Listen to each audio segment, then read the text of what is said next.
বলেছিল যে আমি একদিন আমার 6টি ফুল আর লক্ষ লক্ষ প্রজাপতিদের ছেড়ে চলে যাব। এমন একটা দিন আসবে যেদিন আর্মিদের মাঝে সকালে ঘুম থেকে উঠে আর্মিরা ফোন হাতে নিয়ে মনে পড়বে যে আজ বিটিএস এর লাস্ট কনসার্ট বা আজ তাদের ডিসব্যান্ড হওয়ার দিন। আর্মিরা আমাদের 7 রাজাকে হারাবো। সত্যি তো, বিটিএসরা আমাদের ছেড়ে চলে যাবে।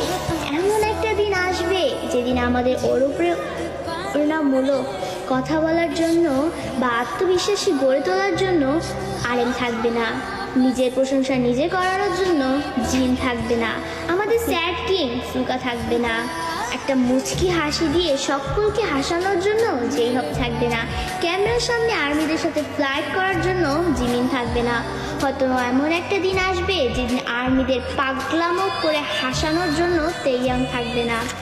হয়তো সেদিন এমনও হতে পারে বানি ইসমাইল দিয়ে র্যাপ মনস্টার বলার জন্য জাঙ্কুক থাকবে না।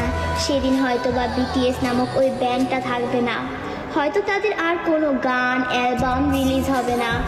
আমরা হয়তো বা আমাদের 7 রাজাকে আর কোনোদিনও ফিরে পাবো না।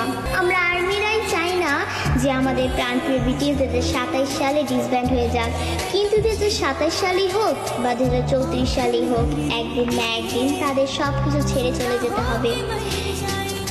ডোরেমনও তো রোবট হয়েও সারা জীবন নোবিতার কাছে থাকতে পারেনি, তবে বিটিএস মেম্বারও তো মানুষ, তারা কিভাবে পারবে আমাদের সাথে সারা জীবন থাকতে?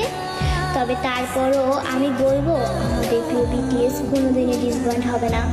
তারা আমাদের হৃদয়ের মাঝে চিরকাল থাকবে। দিন শেষে একবার আমাদের রিয়েল আর্মিদের মনে পড়বে আমাদের 7 রাজার কথা, তাদের সেই পাগলামোর কথা, তাদের সেই অনুপ্রেরণামূলক কথাগুলো, এবং এটাই হচ্ছে রিয়েলিটি।